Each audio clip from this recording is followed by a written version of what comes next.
There's another war being fought in Iraq right now besides the one being waged on the ground.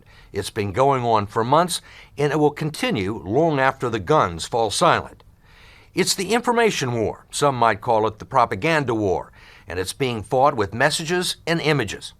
The final objective, from the U.S. point of view, is to persuade the Iraqi people, the American public, and world opinion, especially in the Middle East, that this isn't a war against Islam or Iraqi citizens or a war over oil. The commanding general, so to speak, is a 43-year-old former political operative and public relations executive named Victoria Clark, and she has played a key role at the Pentagon. From top to bottom in this building, everything we do in terms of how we organize and train and equip and fight, information plays a huge role in the 21st century from a military perspective. Someone said that this is probably the largest information campaign that's ever been conducted in the world. That's probably true. That was good. Tori Clark, as she's known to pretty much everyone, is not just a Pentagon spokesperson. She is Assistant Secretary of Defense for Public Affairs, the person in charge of shaping the way Americans and much of the world view this war. Given the volume of information and the speed it travels, the job has become vital to achieving the Pentagon's military objectives. The enemy is surrendering and scattering. We don't go up against traditional armies and navies and air forces as much as we used to. But the kinds of adversaries we face, whether you're talking Al-Qaeda and Taliban or the Iraqi regime, use disinformation with great skill. They're very good at it. So we've reorganized, we've re-equipped, we've changed the way we do things to meet and overcome those challenges. They've helped provide images no one has ever seen before. Live combat direct from the battlefield. Email and cell phones have been used to contact Iraqi leaders, offering clemency in exchange for intelligence. Soldiers, spies, even the president himself have been enlisted to get the message out. At this moment, the regime of Saddam Hussein is being removed from power. The first messages in the information war were crafted before U.S. troops entered Iraq, here at the 8th Psychological Operations Battalion in Fort Bragg, North Carolina. Major Mike Whalen is the commander. Basically, this leaflet here we try to convey is that Saddam was an opportunist, that he was destroying Iraq himself. At the time, leaflets were one of the few ways to communicate directly with the Iraqi people. They explained U.S. intentions, told them to stay away from military targets, and where to go to get more information. This right here is one of the standard advertisements we use for our radio station. It tells the people the frequency and times that we're going to be broadcasting. Almost every Iraqi family has a radio. So daily broadcasts were created at Fort Bragg, mixing popular music with vital information, and beamed into Iraq from a flying radio station dubbed Commando Solo. The programs told Iraqi civilians how to survive and Iraqi soldiers how to surrender, warning them not to use weapons of mass destruction or to set fire to the oil wells. Do you feel like you're having any impact? Do you feel like the message is getting through? They really haven't blown up too many of the oil fields. They didn't release oil into the Gulf like they did during the Gulf War. And we understand that they did have the means to do that at the time, and they chose not to do that. So I would like to think that our message is getting through. But reaching people in Iraq is just one of the fronts in the information war. Reaching the American audience is another, and it's seeing the war from the perspective of the American soldier, supplied by journalists embedded with coalition troops, many of them broadcasting reports in real time from their small patch of the desert. Besides revolutionizing war coverage, it has also revolutionized war. We got a confirmed kill. See his body out there in the open? You know the expression unplugged? This is the U.S. military unplugged.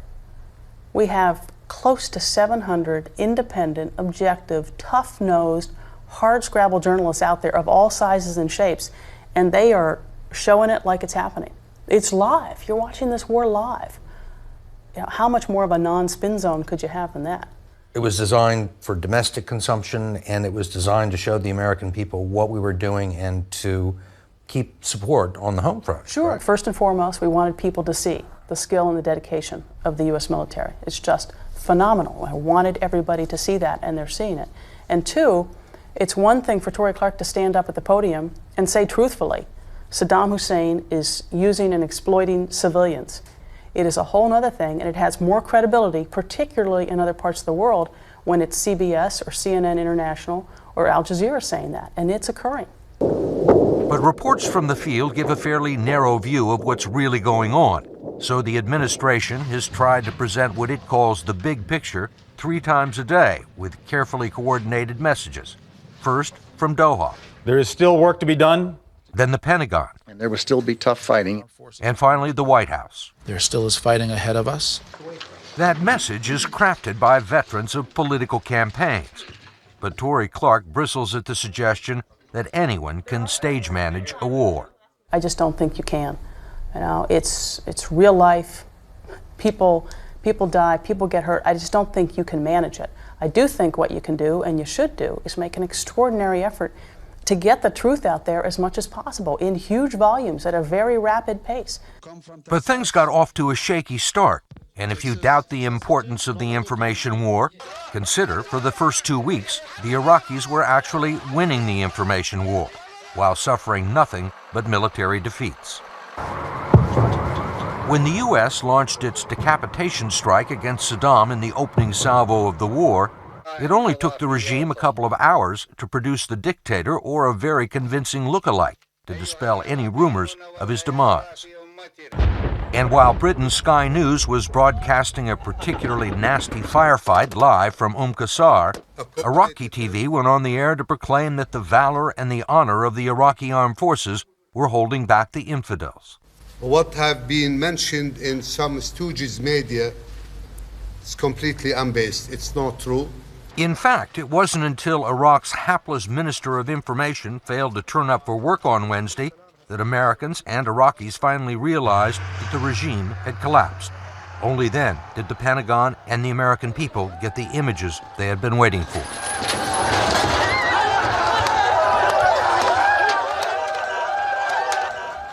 Even opponents of the war, like Harper's Magazine publisher John MacArthur, who wrote a scathing book on propaganda and censorship in the first Gulf War, are now acknowledging the administration's success, up to a point.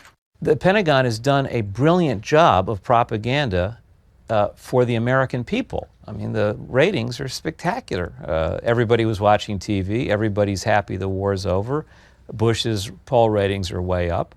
But if they really believe that they're winning the hearts and minds of Arabs all over the Middle East by knocking over Saddam Hussein, they're kidding themselves. People in the Middle East and in much of Europe not only have a different cultural and historical perspective than Americans, they're watching a different war. Arab networks like Al Jazeera have transmitted graphic pictures of civilian casualties, and for Arabs, the sight of American tanks on Baghdad streets has an entirely different meaning.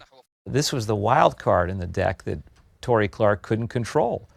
And as I said, she can only control what happens to some extent in the United States. She can't control what happens overseas. And they showed some pretty awful stuff. I mean, they really were showing corpses every night, babies, women and children, mutilated bodies, and so on and so forth. Now you can say this is anti-American propaganda, but it was real. They weren't making it up. It's on this front in the information war that the U.S. has made little progress, although Assistant Secretary of Defense Tory Clark says things are not as bad as they could be. A lot of people predicted that if and when we went to war with Iraq, there would be terrible uprisings in the Arab street, regimes would be toppled, and horrible things would happen. There have been protests. There have been, in some countries, there have been protests of some significant size. But knock on wood, we haven't yet seen the terrible uprising in the Arab street that people expect. You would have to agree that in the Arab world and in much of Europe, this has not gone the way we wanted it to in the newspapers. Well, I wouldn't make that kind of gross generalization. So you're unwilling to acknowledge that this military action is having an adverse impact to the image of the United States around the world? Oh, I think what we are doing is demonstrating wonderful, wonderful things about the United States. You look at the way we are prosecuting this war, and we've made it so clear. We want to end this regime, as many, many people around the world do, as many Iraqis do, with the fewest number of civilian casualties. Tory Clark and these people come out of advertising and PR backgrounds, and they think that if you just repeat the same message enough times, you win. And I suppose that they're right in the short term, but in the long run, I think they're wrong. Kanan Makia is a noted scholar and a key member of the Iraqi opposition. He believes the quickest way to change world opinion about the war is to make sure everyone in the Middle East learns all the gory secrets of Saddam Hussein's rule.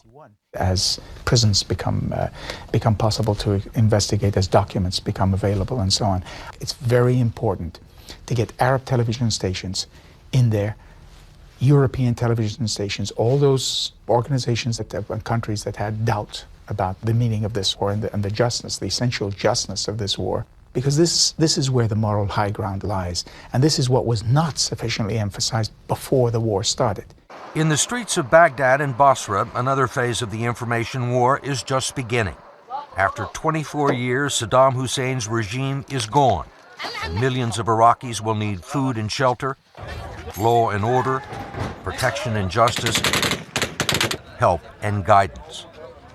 Commando Solo, the flying radio station, is trying to fill the information void, and before long, there will be television and newspapers doing the same.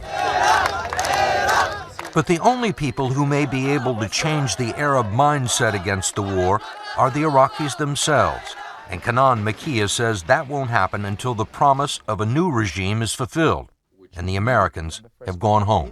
There is a battle to be won for hearts and minds in the Arab world. And again, Iraqis are going to be key to winning it, because they're the ones who would go out in the streets and say, look, this is what was done to us. You are fellow Arabs, our fellow Muslims. We call this a liberation. How dare you say it's anything else?